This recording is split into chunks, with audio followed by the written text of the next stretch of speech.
दादी की नज़रें झुकी हुई थीं। वो रूही के पीछे खड़े उस साए को देख पा रही थी और वहीं बगल में खड़ी कला भी सामने देखकर बर्फ की तरह जम गई। ये क्या है दादी? दादी ने झटके से कला की तरफ देखा। जिसका डर था वही हुआ, तेरी बेटी राक्षस को घर लेकर आई है। कुछ देर के लिए सन्नाटा छा गया। फिर अचानक कला ने घबरा कर हाथ उठाया और फिर चिल्लाते हुए बोली, दादी दादी देखो रूही को क्या हो रहा है दादी। दादी ने भी डर से नज़र घुमाई। धीरे धीरे वो साया रूही के अंदर समाने लगा था और रूही की आंखें बंद होती जा रही थीं। फिर अचानक रूही ने आंख खोली। दादी और कला दोनों झटके से ज़मीन पर गिर पड़ी। रूही की आंखों की जगह लाल मांस लटक रहा था। उसके चेहरे पर एक अजीब सी मुस्कान थी। तभी वह लड़के की डरावनी आवाज में कहने लगी, तुम लोग मुझे गलत समझ रहे हो। मैं रूही को मारने नहीं बल्कि उस डायन से बचाने आया हूँ। अगर तुम दोनों पंचायत के पास गई और उन्होंने रूही के साथ कुछ किया तो फिर ये मौका कभी नहीं आएगा और वही होगा जो डायन चाहती है।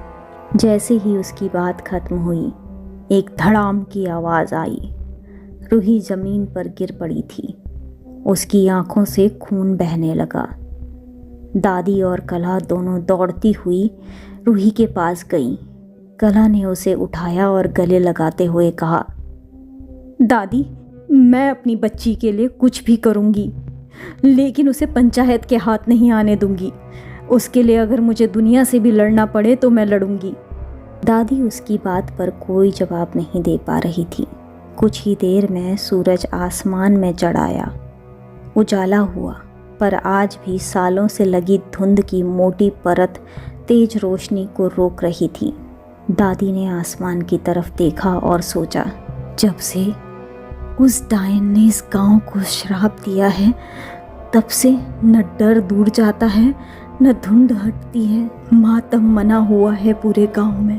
दादी इन्हीं ख्यालों में थी कि रूही के स्कूल का टीचर जगत आ पहुंचा। उसने मजाकिया लहजे में कहा, क्या बात है दादी, आज लगता है दिन में तारे गिन रही हो। दादी ने टीचर की तरफ देखा। बिना कुछ कहे कला की ओर मुड़ गई। दादी और कला की आंखों की खामोशी बता रही थी कि जगत का वहाँ होना उन्हें बिल्कुल ठीक नहीं लग रहा था। तभी जगत ने पूछा, अरे अजीब बात है दादी, वैसे तो ताने मार कर निकल जाती हो, लेकिन आज चुप हो। दादी ने उसे घूरा और फिर कहा, आज रूही की तबीयत ठीक नहीं है माँ साहब, पढ़ाई आज नहीं हो पाएगी, आप जाइए, आज आपकी छुट्टी। जब से गांव में एक के बाद एक बच्चे जंगल में जाने के बाद पंचायत की बलि चढ़ने लगे थे, तब से सरपंच ने फैसला कर लिया था कि कोई भी बच्चा घर से बाहर नहीं जाएगा, घर ही उसका स्कूल होगा। तब से जगत घर घर जाकर बच्चों को पढ़ाने लगा था। लेकिन दिन ब दिन ये योजना भी फेल होती जा रही थी। घर पर रहते हुए भी बच्चे कब जंगल पहुंच जाते किसी को पता नहीं चलता, यहाँ तक खुद बच्चों को भी नहीं। वे अचानक खुद को जंगल में पाते और डर जाते।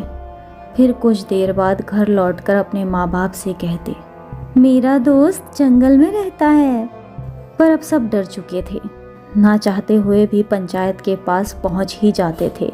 रही बात पंचायत की, अब सरपंच के साथ साथ पूरा गांव एक ही बात कह रहा था, इसका अंत कब होगा। कोई रिस्क नहीं उठाना चाहता था। जो माँ बाप बच्चों का मुंह देखकर चुप्पी साध लेते थे, उनकी सच्चाई का खुलासा टीचर के जरिए हो जाता था। यही वजह थी कि कला और दादी दोनों डर रहे थे और उधर जगत सोच रहा था, ये लोग मुझसे कुछ छुपा तो नहीं रहे, कहीं रूही जंगल में तो नहीं गई। इस ख्याल से जगत ने आगे कदम बढ़ाया, लेकिन तभी कला आकर उसके पैरों में गिर पड़ी। कला के पति की मौत सालों पहले हो गई थी। जगत उसे पसंद करता था, इसलिए वो उसे ऐसे बिखरते हुए नहीं देख सकता था। उसने कला को अपने दोनों हाथों से उठाते हुए पूछा, क्या हुआ, सच सच बताओ, मैं वादा करता हूँ मैं ऐसा कुछ नहीं करूँगा जिससे तुम्हारा दिल दुखे। ये सुनते ही कला ने उसे सारी बात बता दी और अब जगत भी डर गया। उसने दादी से पूछा, दादी, चंद्रिका और उसके बेटे के बारे में तो सबने सुना है, लेकिन ये डायन कौन है? क्या चंद्रिका ही डायन है? ये सुनते ही दादी उठ खड़ी हुई और उसने आसमान की तरफ देखते हुए कहा, हमारे गांव में फैले इस अंधेरे की जड़ है वो। जो भी उसके चपेट में आया वो सबको निगल गई और उसकी सबसे बड़ी शिकार थी चंद्रिका। कौन थी डायन? और उसने चंद्रिका और उसके बेटे के साथ क्या किया था? कैसे बनी थी चंद्रिका उसका शिकार? जानने के लिए सुनिए अगला एपिसोड सिर्फ सुनो FM पर।